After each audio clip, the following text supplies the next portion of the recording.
जो गुफ्तगू की 16 वर्ष की यात्रा को आप किस रूप में देखते हैं, इसके बारे में थोड़ा सा। बगैर मिठाई उठाई खिलाए पूछ लीजिएगा। नहीं जरूर सर खिलाएंगे। जी जी जी, मिठाई तो वैसे भी नहीं खाते। नहीं जी नहीं, गुफ्तगू का सबसे बड़ा कमाल ये है कि 16 बरस हमें तो याद नहीं था कि 16 बरस हुआ है। जी हम तो समझते थे 25 बरस हो गए होंगे। जी जी तो ये भी उसकी जीत है कि हम समझते हैं 25 बरस हो गए। जी सर। लेकिन बेसिक बात ये है कि उसने जितने नए लोगों को उसने इंट्रोड्यूस कराया, जी जी ये उसका कमाल है। जी। अच्छा, सिर्फ यही नहीं किया कि नए लोगों को इंट्रोड्यूस कराया हो, पुराने लोगों को हमेशा सम्मान दिया। जी सर। चाहे वो उनकी संरक्षक कमेटी हो, जी चाहे उनका एडवाइजरी बोर्ड हो, जी चाहे उनके लेखक हों, जी चाहे वो जीवित हों जी या न हो, जी सबको याद रखना, जी सबको सम्मान देना, जी सबको साथ लेके चलना जी और फिर नए लोगों को भी इंट्रोड्यूस करना, ये बहुत बड़ा कमाल है। जी सर। आमतौर पर जो भी पत्रिकाएं हैं, जी सर। उर्दू में हो, हिंदी में हो, जी वो हमारे जो पूर्वज हैं उनको भूल जाती हैं। जी तो चाहे शायरी हो, चाहे गद्य हो, चाहे जो भी हो, जी जो सब नए लोग हैं वो भर देते हैं। जी सर। तो ये एक बड़ा कमाल था। क्या कमाल है कि ये मालूम हो जाता है कि मीर ने क्या कहा, गालिब ने क्या कहा, दाग ने क्या कहा, अकबर ने क्या कहा जी और इसके बाद नए लोग क्या कह रहे हैं। जी इसका एक फायदा ये होता था या हुआ कि जो नए लोग इसमें छपते थे जी जी उनको ये भी मालूम होता था कि हमारे पूर्वज ये कह के गए हैं। जी सर। इसका एक सबसे बड़ा फायदा ये है, जैसे सोशल मीडिया वो आईना है जिसमें आदमी सिर्फ अपने को देखता है और खुश होता है। जी जी, एकदम बड़ी बात। लाइक लाइक लाइक लाइक, बस। कुछ लोग तो रहते हैं जो खाली लाइक लगा देते हैं, उनको पता ही नहीं रहता लिखा क्या है। हाँ, जी तो उसी तरीके से। लेकिन ये है कि गुफ्तगू एक ऐसा आईना है जिसके पीछे हम अपने माजी को भी देख सकते हैं, अपने गुजरे हुए दिनों को भी, गुजरे हुए साहित्य को भी पढ़ सकते हैं, देख सकते हैं। जी जी ये उसका एक कमाल है। जी सर, बहुत बहुत शुक्रिया सर। एक दूसरा प्रश्न सर हमारा कि वर्तमान समय में आप साहित्यिक पत्रिकाओं को आप किस रूप में देखते हैं, जो वर्तमान समय में तमाम पत्रिकाएं आती हैं। देखिए, बुरा वक्त चल रहा है, जो पत्रिकाएं जितनी भी हैं, जी जी जी हाँ, उनका बहुत बुरा वक्त चल रहा है। जी सर।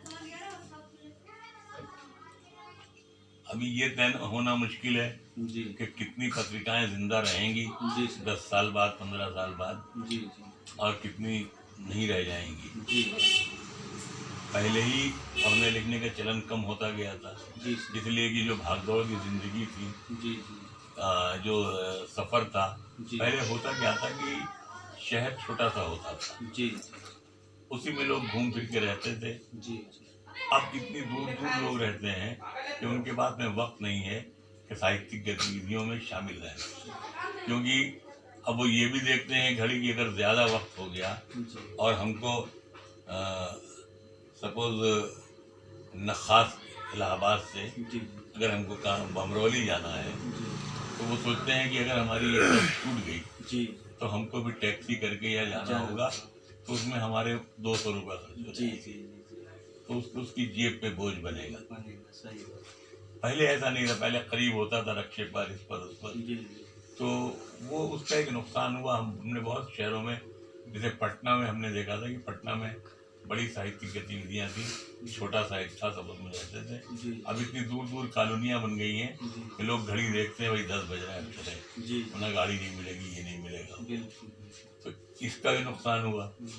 तो पढ़ने लिखने का चलन कम हुआ। जब बैठते थे, बैठने के बाद ये बात होती थी, भाई वो गुफ्तगू पर्चा है, हंस पर्चा है, कोई भी पर्चा जो है उसमें ये छपा है, ये लेख छपा है, ये छपा है, तो दूसरे आदमी को भी होता था कि हम खरीदें। लेकिन अब वो जहाँ बिकता है वो उससे दूर रहता है। जी जी। अच्छा, अभी तक कोई ऐसा जो जितनी भी पत्रिकाएं हैं उनके बारे में हमारा खासतौर से उर्दू वालों से बहुत शिकायत है, हिंदी वालों के यहाँ भी वही सूरत हाल है कि ज़माना वो आ गया है कि आप झूठ मूठ एक कार कंपनी को फ़ोन कर दीजिए कि हम कार खरीदना चाहते हैं, तो 4 कार कंपनियां आ जाती हैं गाड़ी लेके कि आप देख लीजिए, जो गई आप। बिल्कुल।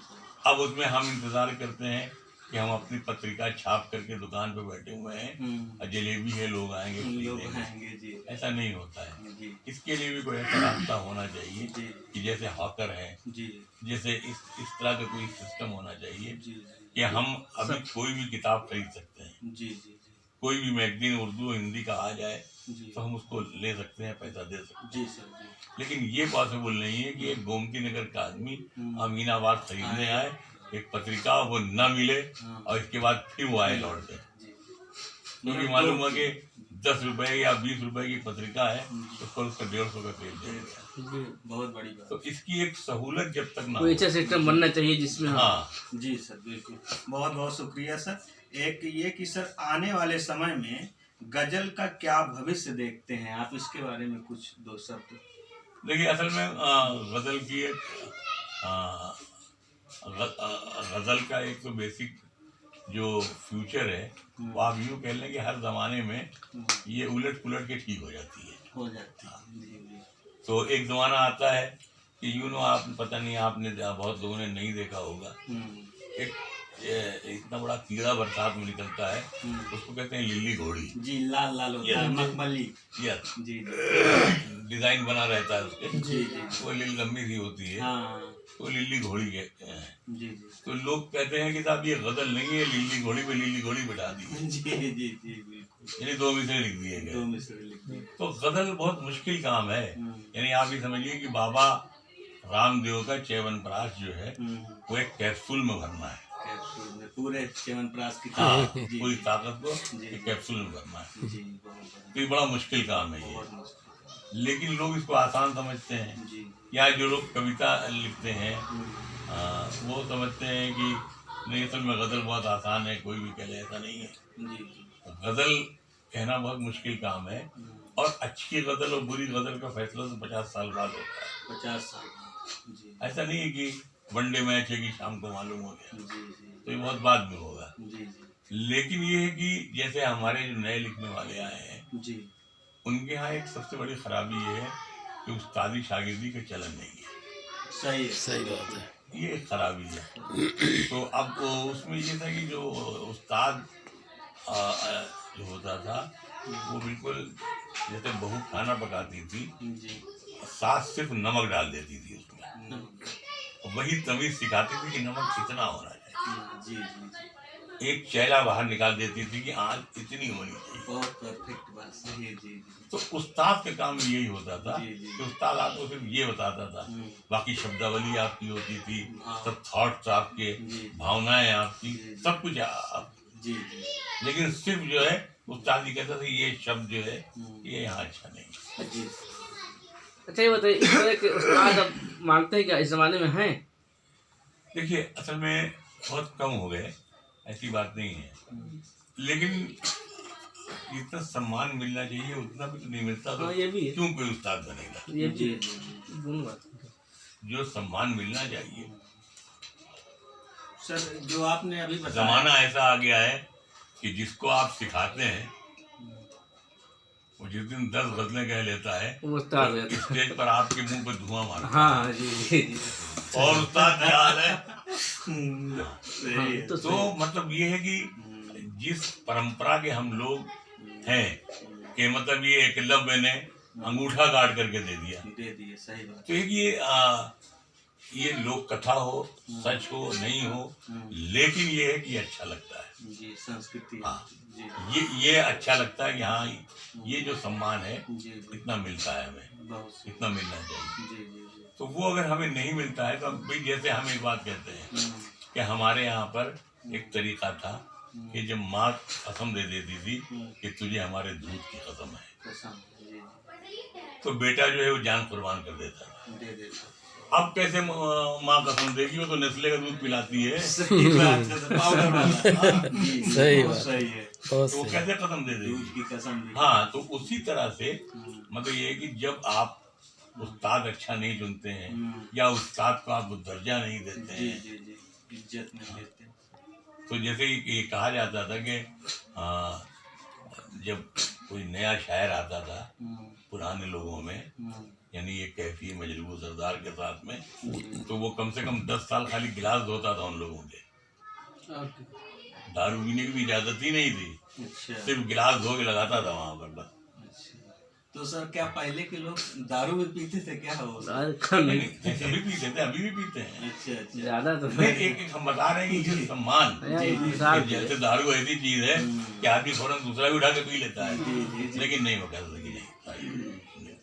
तो सर बहुत बहुत शुक्रिया सर। केवल आप थोड़ा सा बता भी चुके हैं कि नए गजलकारों के लिए जो है आप क्या कहना चाहते हैं, जो नई पीढ़ी के गजलकार हैं उनके बारे में थोड़ा। नहीं देखिए, असल में जो नए गजलकार हैं उनको एक चीज का ध्यान रखना चाहिए कि अब आपके जो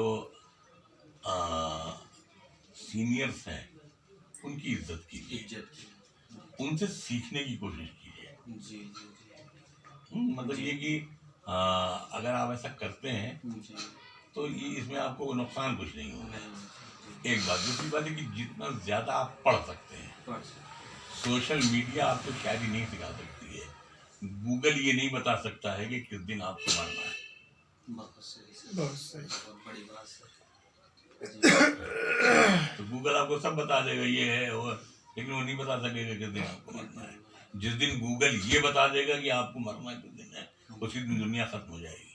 बहुत सही बात सर। तो उसी तरह से शायरी में भी किसी को कोई नहीं बता सकता है कि निराला कौन बनेगा, बच्चन कौन बनेगा, महादेवी वर्मा कौन बनेगी, गालिब कौन बनेगा, फिराक कौन बनेगा, कुछ नहीं मालूम है। सब एक दौड़ में है।